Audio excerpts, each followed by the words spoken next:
సర్కార్పై deputy CM Bhatti Vikramarka fire అయ్యారు. ఉపాధి హామీ పథకంలో గాంధీ పేరు తొలగించడం సరికాదన్న భట్టి గాంధీ పేరు తొలగింపుపై పోరాటాలు చేస్తామని అన్నారు. బీజేపీ విధానాలకు వ్యతిరేకంగా గ్రామాల్లోనూ కాంగ్రెస్ కార్యకర్తలు నడుం బిగించాలని భట్టి పిలుపునిచ్చారు. ఇక కాంగ్రెస్ ఆవిర్భావం సందర్భంగా జనవరి 26 నుంచి కాంగ్రెస్ పార్టీ జెండా పండుగ రాష్ట్ర వ్యాప్తంగా నిర్వహిస్తామని భట్టి తెలిపారు. ప్రజలకు కాంగ్రెస్ ఏం చేసిందో ఈ కార్యక్రమం ద్వారా వివరిస్తామన్నారు. జాతిపిత మహాత్ములను కొలుస్తా ఉంటే 6 నెలల్లోనే అన్యాయంగా కాల్చి చంపారే.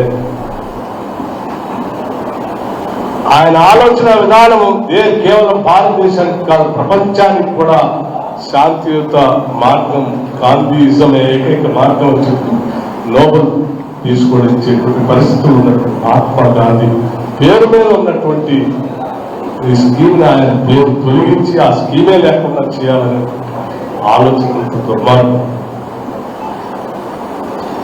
దీన్ని పూర్తిగా అఖిల భారత కాంగ్రెస్ కమిటీ ఆధ్వర్యంలో దేశవ్యాప్తంగా ఈరోజు శ్రీ మల్లికార్జున ఖర్గే గారు, సోనియా గాంధీ గారు, రాహుల్ గాంధీ గారు ఇచ్చినటువంటి పిలుపు మేరకు ఏ కోట్లాది మంది నిరుపేద ప్రజల కోసం ఈ ఎన్ఆర్ఈజీ స్కీమ్ తీసుకొచ్చామో వాళ్ళ కోసం ఈ కాంగ్రెస్ పార్టీ నిలబడి ఉంటుంది. వాళ్ళ కోసం పోరాటం చేస్తాం.